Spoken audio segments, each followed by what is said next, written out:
Welcome to the Tech Egg. Don't get scrambled. Enjoy the video. In this video, I will explain how to fill out employment tax forms. Understanding these forms is crucial for every employee and employer. We will cover the essential steps for completing forms like the W-4, which determines your income tax withholding, and the I-9, which verifies your eligibility to work in the United States. Proper completion ensures you meet federal requirements and avoid potential complications with your taxes. Let's get started with the basics. Form W-4, the Employee's Withholding Certificate, is vital for managing your federal income tax. You will need to provide personal information, your filing status, and details about any dependents. This form allows you to adjust your withholding to match your tax situation, preventing overpayment or underpayment throughout the year. You can also account for additional income from other jobs or specific deductions. Reviewing it annually is a good practice.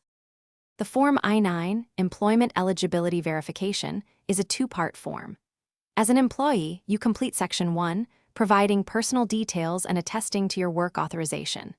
Then, you must present specific original documents, such as a passport or a driver's license combined with a Social Security card, to your employer.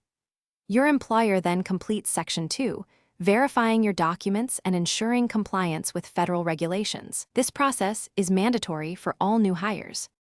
To avoid common errors, always review your forms carefully for any missing information or incorrect entries. A small mistake can lead to delays or issues with your tax obligations. It is also highly recommended to keep a personal copy of every form you submit for your records.